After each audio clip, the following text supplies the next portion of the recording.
大人哥用短短的30分钟跟一张名片的大小，帮我们介绍了怎么样去打造职涯力、打造个人品牌的黄金方程式。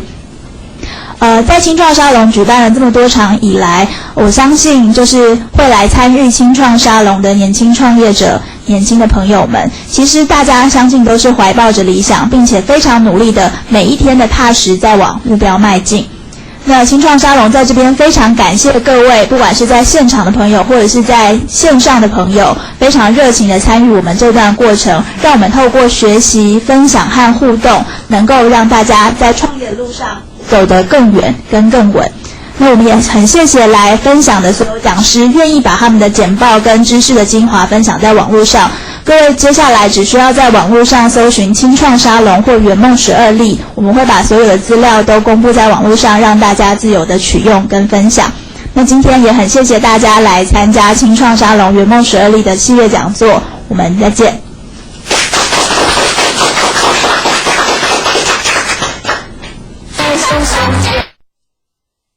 什么？你要把它抽离出来，精选出来，最后再来，我的人格特质，我的价值观，那又是什么？别人认为我是什么样的人，我自己认为我是什么样的人，我的做事态度又是什么样的？好，最后更重要，今天我们要当老板，我们希望有更多的收入，我们希望做想做的事情。那你希望在这样的创业领域当中，你想在什么样的领域成为什么样的人？好，相信在座伙伴都已经写完了。没有写完没关系，我们就再继续看下去。好，接下来大人哥就要帮你解释一下什么叫做职涯必胜的黄金方程式。首先就是我们刚刚写的这一张名片里面，它就隐含了所谓的黄金方程式。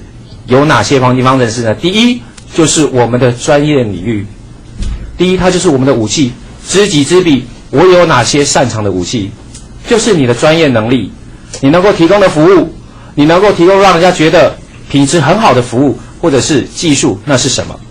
再来，人格，这个我们在圆梦12例咨询里面，陈雄华 Robin 老师曾经有提醒过我们，工具不须多，但是要精。在座很多伙伴，尤其是男性跟我一样啊，大学时候我们常常骑摩托车啊，摩托车坏掉怎么办？我们就会拖去摩托车行，然后问那个经验老道的阿伯，对不对？说摩托车坏掉，怎么发动的时候过程当中好像有怪声音？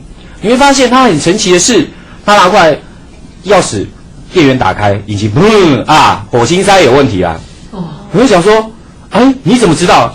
听就知道啦，因为他修的摩托车太多了，技术太成熟了，所以连一个声音的改变，他都可以知道是哪个部位有问题。所以最后他就跟你讲，修这样2000元，你不给都不行，对不对？所以技术不用太多，3个就好，最多3个就好。然后要专精。有的时候常常我们在校园演讲的过程当中，很多学生都会告诉我，老师，我大学4年我都不晓得我会的是什么。老实说，这样有一点可惜，因为大学4年，如果你觉得我学不到东西，或者是你在学习的历程当中，你不觉得我有学到什么专业能力，相同的时间，其他的伙伴都已经有学到他自己的专业能力，而同样的时间，我们获得的是什么？所以我觉得专业能力很重要。好，第二就是我们讲的人格特质，这个就是我们刚刚讲的，如果你要达到目标，你需要的人格特质。比如说，刚刚有很多伙伴很积极、很主动、很热情，很好。如果他想要成为业务人员，我们都知道业务人员就是要不怕被拒绝，要主动，要积极，要诚恳。所以他如果你的写的特质里面刚好就有符合这样的特质，恭喜你，你就有成事的要件，就是你适合做业务人员这样的能力。好，再来，各位可知道这个图案是什么图案吗？在游乐场里面或者童话故事，有一个对，很好，这是时钟剑。时钟剑它是一个童话故事，童话故事是这样说的，曾经有一个国家，就是说这边石头里面有一把剑，然后皇宫里面就来跟大家很多村民宣誓说，如果有任何人能够把这把剑从石头里拔出来，那他就可以成为下一代的国王。然后有一个年轻小伙子，小男生，他不明就里就跑到那个地方去玩耍。后来就他看很神奇的那把剑是什么？很多的勇士，很多的大力士怎么拔也拔不起来。这位小男孩轻轻一松松一拿，整支箭就拔出来了。于是他就成为这个童话故事王国的未来的国王。你知道他用什么要件？童话故事是怎么说？为什么这个小男孩可以拿起来呢？因为有一个智者曾经这样说：唯有心地纯洁、诚实的人，才能够把这一把利剑从巨石里面拔出来，然后这个人就要成为这个国家未来的君王。这个叫做特质。看到这里，大家伙伴也有点偷笑，是没有错。你不觉得现在要成就一个企业主，心地纯洁跟诚实是多么难能可贵的事，对不对？是的。所以最后一个，这个也就是最后一个我们要讲的，就是理想抱负这件事情，也就是我们在座伙伴会花比较多的时间。如果在座伙伴你在跟随大人哥在讲这张名片的过程当中，我讲到什么，你就很快的能够写完，恭喜你，你在你的职涯伟大航道上面已经开始前进。如果你说，大人哥，我在这个写的过程当中，我不晓得我的专业能力是什么，我不晓得我人的特质在哪里，我更不晓得我未来创业要走向哪里。没有关系，我们圆梦12例里面，赖恒毅教练有一个提问例里面，你可以好好的去看它里面的影片，它说明，它会引导你好好的去反思你自己，我到底想走什么样的路，想做成什么样的人。那我很欣赏一位王一郎老师，他也是我们圆梦12例的一位老师，他曾经在私底下讲过一句话：能不能成功，可能操之在他人，但是想不想成功这件事情，操之在我。为什么要特别提这件事情？因为我们的理想抱负，有可能在实现梦想的过程当中，你会被人家泼冷水啊！那有柯林，你长这样怎么可能当 model？ 我们常常会被这样的冷水泼到，但是那是我们的梦想。我们都知道梦想不能够被取笑，只是在那个情况下，大家会觉得你怎么可能会做到这样？我们知道自己有这样专业能力，我们这样的那个特质，但是我们常常被人家泼冷水。在这个时候，我们能不能坚持到底？所谓能不能成功这件事情，就像我们刚刚在看招牌这件事情一样。各位，你觉得招牌凌乱，可是你非打一通电话的时候，为什么在座所有的伙伴，包含线上的伙伴，你选的答案跟别人不一样？那就是你的喜好。能不能成功这件事，比如说餐厅很多，但是我就选这一家，于是这一家因为你的光顾，它的营业额增加了。没被光顾的人，他没有办法强迫你的顾客选哪一家。但是问题来了，你因为别人这样不选你，你就放弃你的创业吗？你就否定自己的能力吗？当然不是。想不想这件事情，我们刚刚讲理想跟抱负，它是我们的梦想。你有多想成功，你多想成为你曾经梦想的那个人。所以我觉得王一郎老师他在私底下曾经有一个很好的动作，在此借用他的一下。他曾经说，当我们人生呈现在顺境的时候，我们可以举起我们的右手掌，拍拍我们的大腿，然后讲了一句好极了 yes， 很好。在顺境中，我们要告诉自己好棒。在逆境的过程当中，我们觉得很挫折，我们觉得这世界很灰暗，但是他还是一样举起他的右手，用力拍了他的大腿，讲了一句太棒了，我正在成长。这个动作只是在提醒自己，我们的梦想我们要坚持。来，我会邀请在座所有创业的伙伴举起你的右手，轻轻拍你的大腿，讲当我们顺境的时候，我们要怎么做呢？好极了 yes， 很棒。但是当我们受到逆境挫折的时候，同样我们举起我们的右手来拍拖我们大腿，大家喊一声太棒了，我正在成长。很好。只要我们有这样的信念，告诉自己我们要坚持到底，我的梦想才有成就的可能。好，接下来这个方程式是这样子。当我刚刚讲，当你有具备专业能力，你有很好的人格特质，而且你的理想抱负三者连在一起，它都有正相关的时候，它就会呈现我说了，你的伟大航道正在前进。那在座伙伴有一狐疑衍生，那老师学习历程这件事情到底扮演什么角色？学习这件事情很有趣。我刚刚讲，通常你在连这个方程式的过程当中，你会觉得原来我的能力不足，所以我必须要学习。我的人格特质不够刚硬，我的人格特质不够柔软，我的人格特质不够纤细，所以我要学习。我的目标不够明确，我不知道我要的是什么，所以我去学习。所以学习这件事情永远为了需要而学习，而不是赶流行去学习。学习永远是为了自己学习，而不是为了别人的期望而学习。好，学习永远是为了未来而学习，而不是眼前短暂的学习。所以当你缺什么，我们 Robin 老师再度的强调，知识就是要知道，而且要去知道去哪里找到。就像现在一样，你会发现大人哥很多的讲稿里面都会引用他人的，借用他人没有关系，告知就好，然后会充实我们的生命。所以学习就是补足你的不足，让你的生命能够成长发光。这才是重点。当然接下来我们来讲知彼这件事情。曾经在简报力林志荣老师也有讲到钓鱼这件事情，我非常喜欢，因此跟他借来引用一下。再请问一下在座的各位，钓鱼这件事情，我们在鱼钩上面会装上钓饵，请问这钓钩上面的钓饵是你觉得是鱼我要放那种鱼比较喜欢吃的，还是我们自己喜欢吃的东西？当然是鱼嘛，因为我们要钓的是鱼，不是钓自己嘛。所以钓鱼这件事情是这件事情是要给鱼想吃的，而不是我们自己想吃的。所以改变它原来它的简报的内容，其实创业真正的目的应该是我们创业者是不是能帮目标消费者做决定。再次回到我们刚刚那个城市那个街道的那个场景，你会觉得无法选择，因为不知道要选择什么，因为所有的伙伴说乱七八糟，毫无重点，让人家觉得很压迫感，不知道如何选择，他有可能放弃选择。如果大家都没有讲你非得打一通电话的时候，他可以放弃选择。那我们能不能创造一样的环境，一样的氛围，让大家觉得说我帮助你做选择，而且是很好的选择。好，所以品牌是要经得起考验的，品牌要有特色，因为我们的品牌，我们的招牌很鲜明。第二，什么叫做利益？也就是站在他人的立场，帮助他们做选择。所以我们要创业的内容是帮助我们所谓的标的消费者，去帮助他们做选择，或者提供他们更好的服务。但是最重要来了，我们的品牌，我们相信在座所有的创业者，你们绝对不会希望我们今天创业的东西就3年5年就这样结束，一定是需要长久的经营，所以它需要时间的证明。如何证明我们的品牌是经得起考验？最近这个新闻非常盛行，对不对？食安的问题，为什么这样食安的问题造成我们最近在社会上人心上很大的恐惧，甚至已经到了愤怒的地步？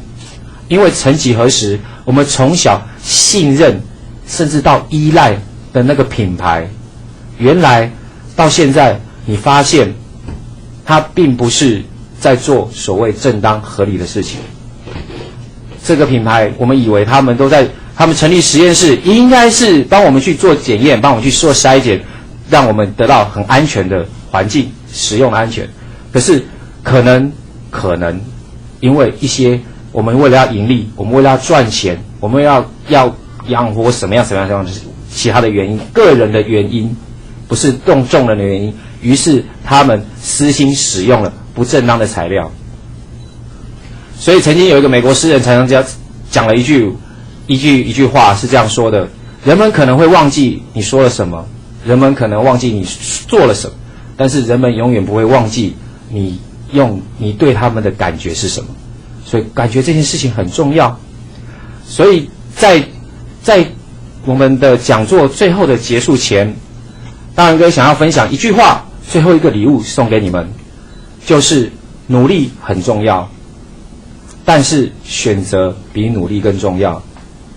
创业的星光大道上其实是很孤寂的，你可能要坚持你的品质，你想要坚持你的技术，你想要坚持你的流程，但是你的同业可能跟你说，何必这么努力，何必那么辛苦，我们只要掺一点点东西，我们只要稍微的投机取巧一下，你也可以创造更高的利润，不是吗？你受到这样的冷嘲热讽，或者是你真的在那样的过程当中也受挫了，你信心在动摇了，那样的过程当中，你的价值观，你的人格特质就是你最后一道防线。各位想想初衷这件事情，为什么我们要创业？你是真的只会提高很高的收入，想做自己想做的事，你要成为当老板。很多上班族要成为老板，因为他觉得他的环境的那个老板不 OK， 然后有一个老板不够诚信，他们的老板不够照顾照顾员工。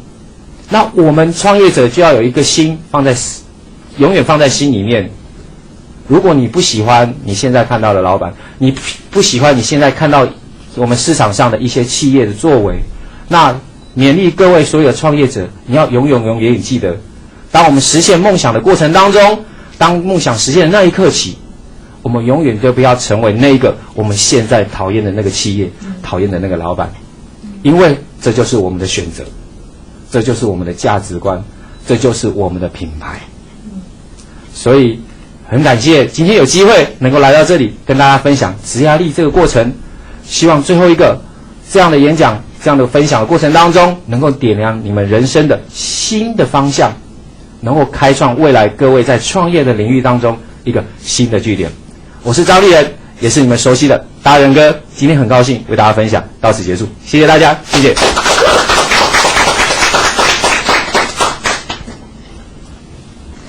谢谢大仁哥用短短的30分钟跟一张名片的大小，帮我们介绍了怎么样去打造职涯力、打造个人品牌的黄金方程式。在青创沙龙举办了这么多场以来，我相信就是会来参与青创沙龙的年轻创业者、年轻的朋友们，其实大家相信都是怀抱着理想，并且非常努力的每一天的踏实在往目标迈进。那青创沙龙在这边非常感谢各位，不管是在现场的朋友或者是在线上的朋友，非常热情的参与我们这段过程，让我们透过学习、分享和互动，能够让大家在创业的路上走得更远跟更稳。那我们也很谢谢来分享的所有讲师，愿意把他们的简报跟知识的精华分享在网络上。各位接下来只需要在网络上搜寻青创沙龙或圆梦12例，我们会把所有的资料都公布在网络上，让大家自由的取用跟分享。那今天也很谢谢大家来参加青创沙龙圆梦12例的系列讲座，我们再见。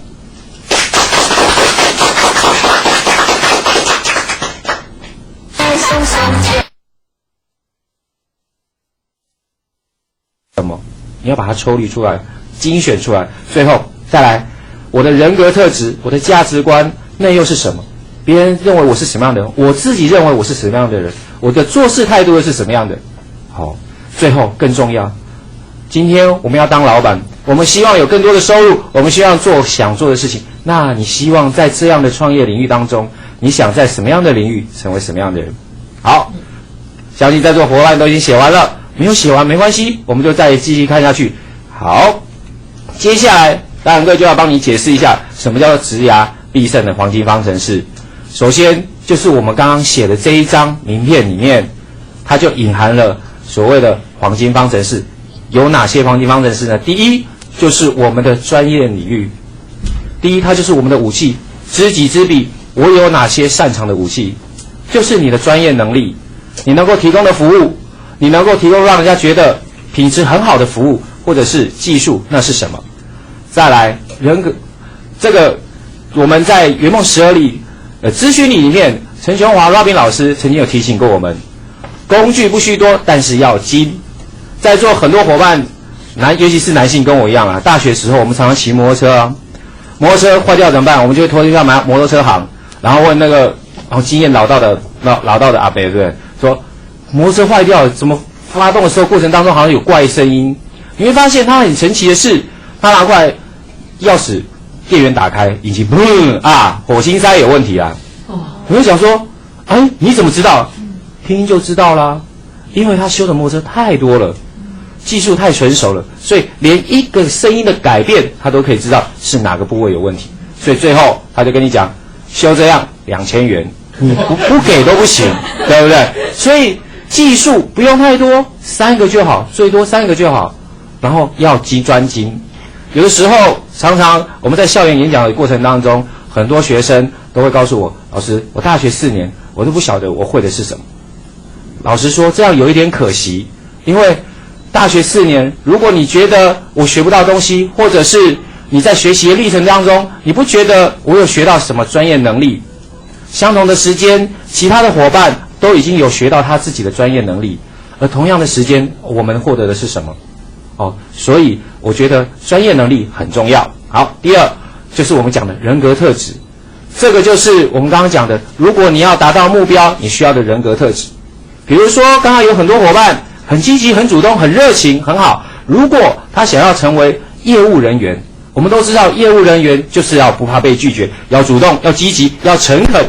所以他如果你的写的特质里面刚好就有符合这样的特质，恭喜你，你就有成事的要件，就是你适合做业务人员这样的能力。好，再来，各位可知道这个图案是什么图案吗？在游乐场里面或者童话故事，有一个对，很好，这是时钟剑。时钟剑它是一个童话故事，童话故事是这样说的，曾经有一个国家，就是说这边石头里面有一把剑，然后那个皇宫里面就来跟大家很多村民宣誓说，如果有任何人能够把这把剑从石头里拔出来，那他就可以成为下一代的国王。然后有一个年轻小伙子，小男生，他不明就里就跑到那个地方去玩耍。后来就他看去很神奇的那把剑是什么？很多的勇士，很多的大力士，怎么拔也拔不起来。这位小男孩轻轻一松松一拿，整支剑就拔出来了。于是他就成为这个童话故事王国的未来的国王。你知道他用什么要件？童话故事是怎么说？为什么这个小男孩可以拿起来呢？因为有一个智者曾经这样说：唯有心地纯洁、诚实的人，才能够把这把利剑从巨石里面拔出来，然后这个人就要成为这个国家未来的君王。这个叫做特质。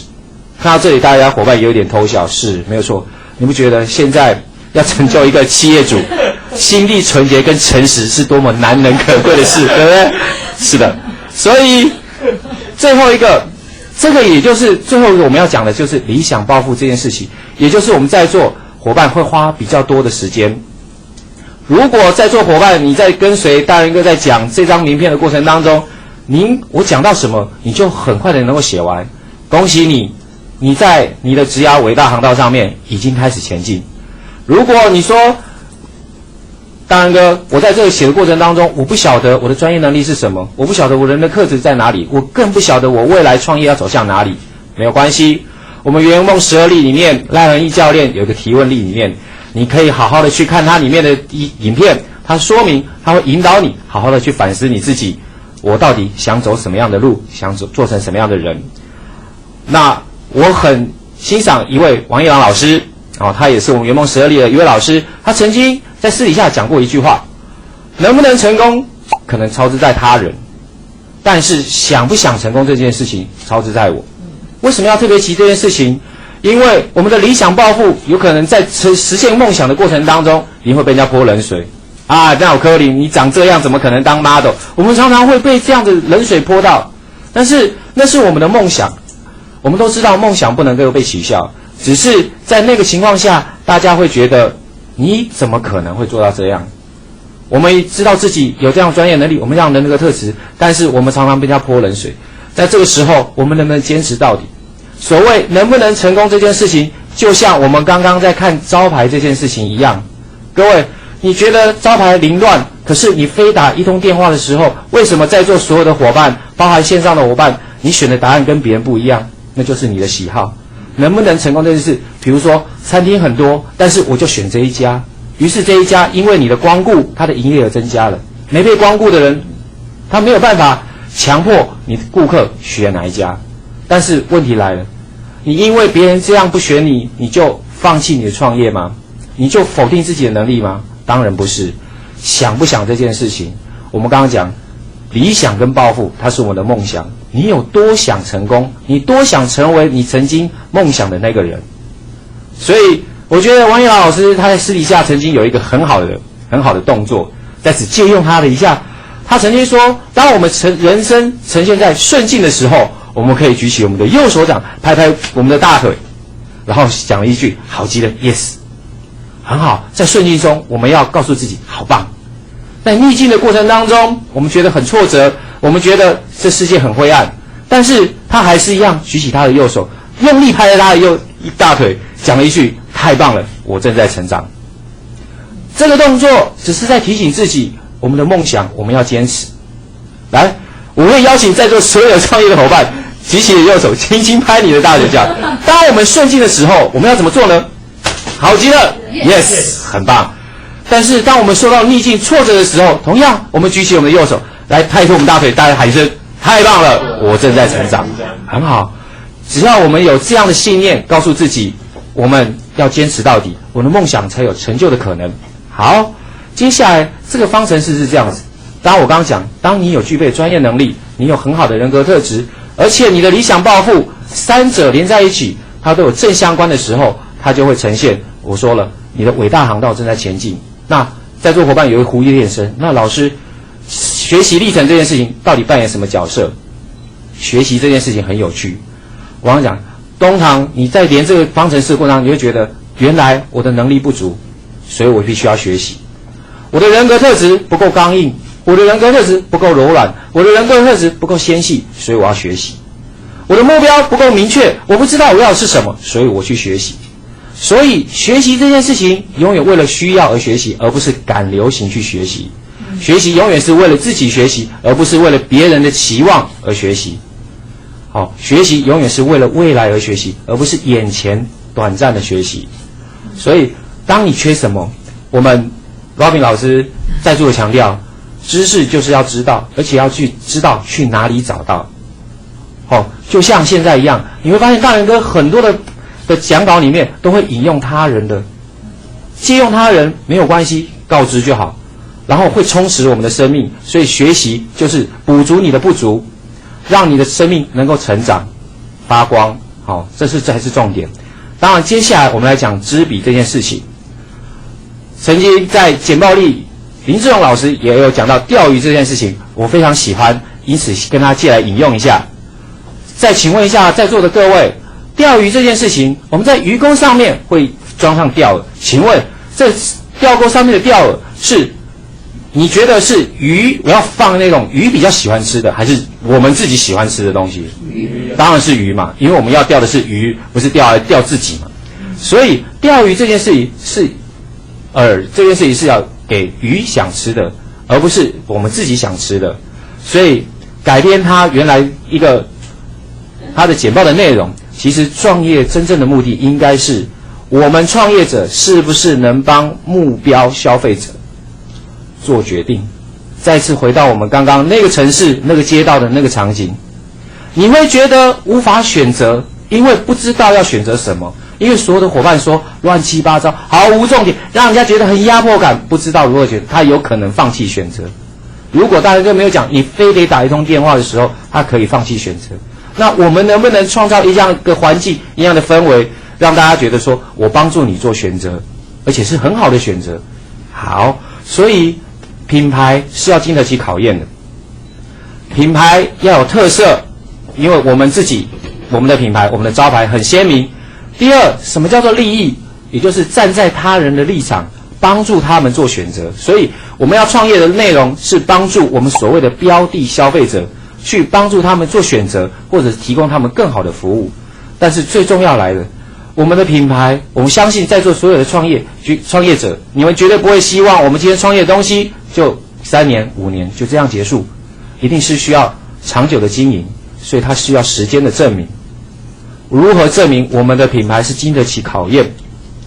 最近这个新闻非常盛行，对不对？食安的问题，为什么这样食安的问题造成我们最近在社会上人心上很大的恐惧，甚至已经到了愤怒的地步？因为曾几何时，我们从小信任甚至到依赖的那个品牌，原来到现在你发现它并不是在做所谓正当合理的事情。这个品牌我们以为他们成立实验室，应该是帮我们去做检验，帮我们去做筛检，让我们得到很安全的环境，使用安全。可是可能因为一些我们为了要盈利，我们为了要赚钱，我们要养活什么样其他的原因，个人的原因，不是众人的原因，于是他们私心使用了不正当的材料。所以曾经有一个美国诗人才能讲了一句话是这样说的：人们可能会忘记你说了什么，人们可能忘记你做了什么，但是人们永远不会忘记你对他们的感觉是什么。所以感觉这件事情很重要。所以在我们的